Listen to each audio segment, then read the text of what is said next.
Back on Get Up, our resident general manager is Mike Tannenbaum. We're going to play a game of NFL Draft Matchmaker. I got Super Bowl contenders, and you're going to give me matches that are going to put those teams over the top. We're going to start with the Buffalo Bills. They pick late in round one.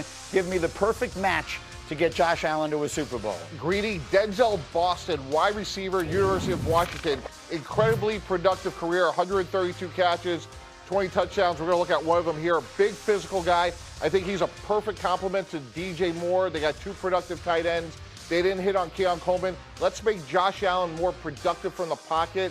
Denzel Boston is the perfect fit. I love that pick. We hear so much about some of the other receivers in this class. Not enough about him. He will go round one. I love that one. Let's go to the NFC. The Detroit Lions. Hugely disappointing a year ago, but still thinking Super Bowl thoughts. Who is their perfect round one match?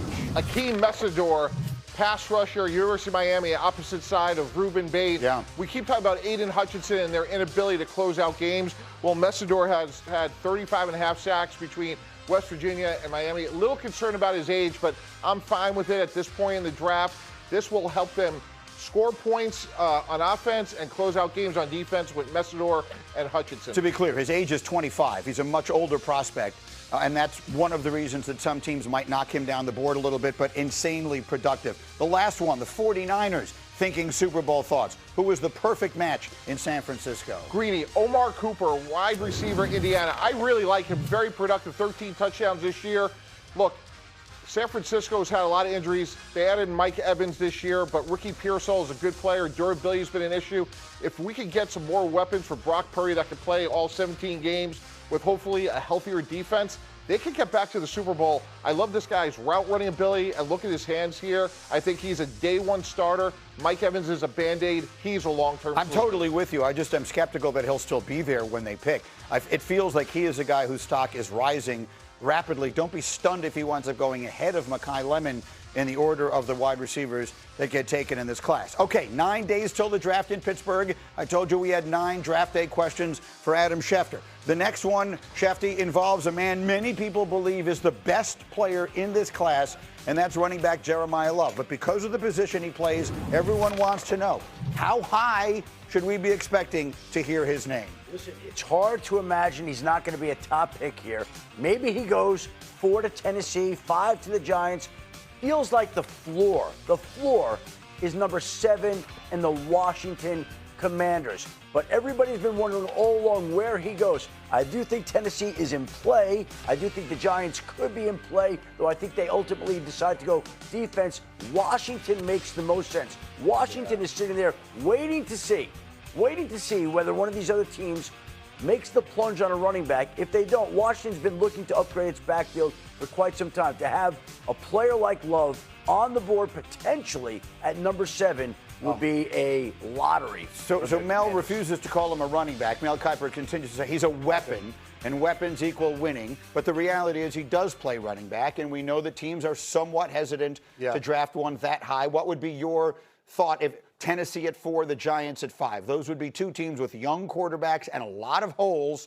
Taking a running back, what would you think of it? Young quarterbacks and first-time head coaches with their respective teams. So I look at it as you're trying to build something. You give this young quarterback a weapon like Jeremiyah Love. It is unbelievable to pair those two. I look at the Giants at 5, and what's so intriguing to what Shefty's saying, there's other holes and there's different things they can do, specifically on the defensive side of the ball. But my fear would be if I am John Harbaugh at 5, if I pass on Jeremiyah Love, if the floor is 7 to the Washington. But you know what? No matter who the Giants pass on, there's a realistic possibility they're going to be facing him anyway. It might be Caleb Downs in Washington, right? So whoever they don't pick very well could wind up in the division playing a division rival, the Commanders. The names that you will hear most associated with the Giants in the mock drafts here, maybe they wind up with Jeremiyah Love if he's still there, if Tennessee doesn't take him.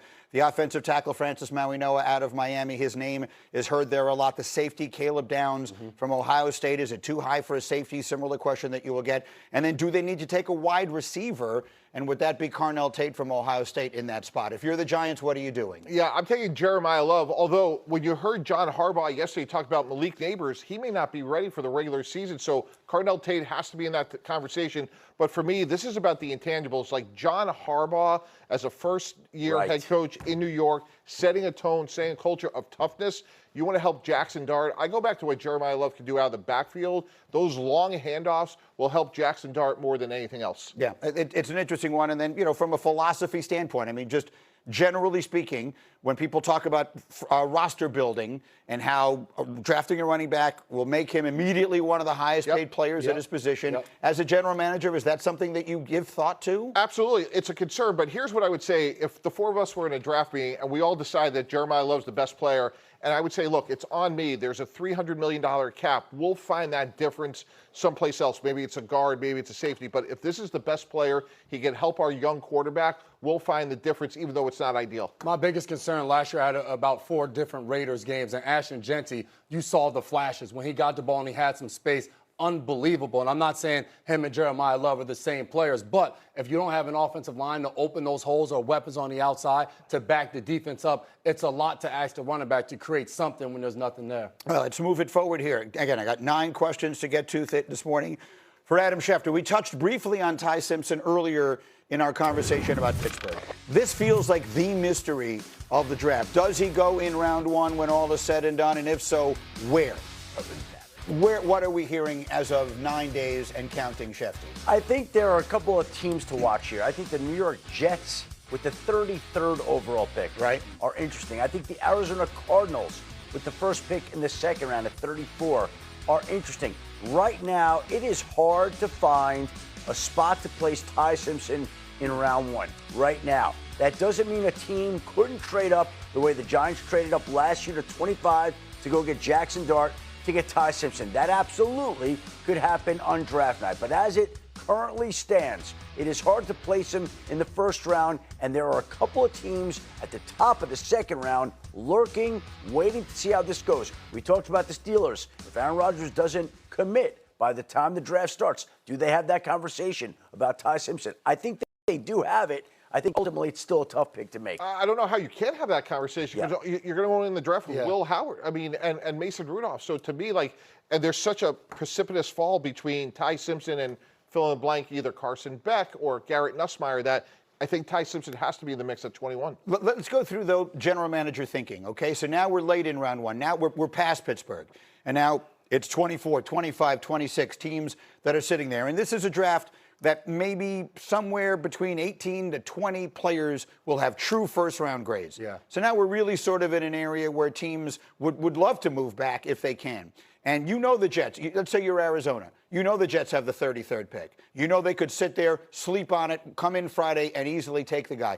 Why don't you trade up to 28 or 29 and get him? That feels to me like a hot spot. Like if I'm the general manager of one of those teams, including the Jets, and I decide I want to get him, I'm trading into the end of round 1 to get him. Absolutely. I mean, and the other team was, Lamar Jackson, Baltimore, did the same thing. They trade up to 32 to get that 5th-year option. So without question, if it comes down to Arizona and the Jets have 2 second-round picks. They probably have a little bit more ammo to get up, but absolutely agree. Like, you want to be proactive, get them, and then make sure now you have them for that 5th-year option. So that is definitely an inflection point in the draft. That 5th-year option to me is huge, being able to get him. Tyler Shuck went to New Orleans. He went in the second round. He didn't get that option, had a really good rookie year once he got in the game. So to me, once you get to that end of that first round, if you can, you jump up and get him. But the Ty Simpson of it all has been fascinating because over the last several weeks, I've heard Juice talk about how good of a player he is, how much better he is than other teams have talked about when you compare him to Mendoza.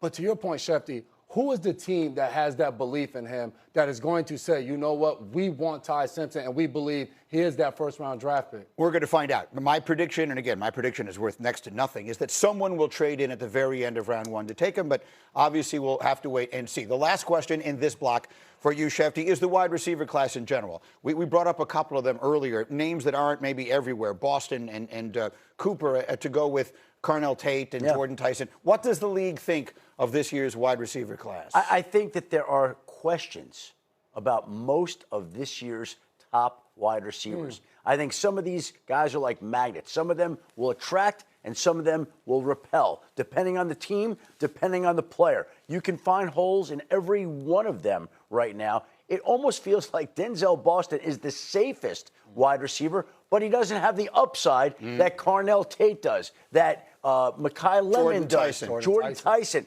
again, we could go through each of those names, and I can tell you something that some front office had a problem with a certain receiver. At the same time, they all have tremendous upside and have a chance to make a real impact. Tyson is the one who I think everyone thinks is the most talented, but he has a concerning injury history. Right now, I'm putting you on the spot. 10 years from now, we're going to be saying one wide receiver from this class is great. He's had 9 Pro Bowls. He's an absolute star in the league. Which one is it? Cardell Tate. Because to me, to Adam's point, his upside is definitely there. He's playing along Jeremiah Smith, so he's not even getting all of the balls.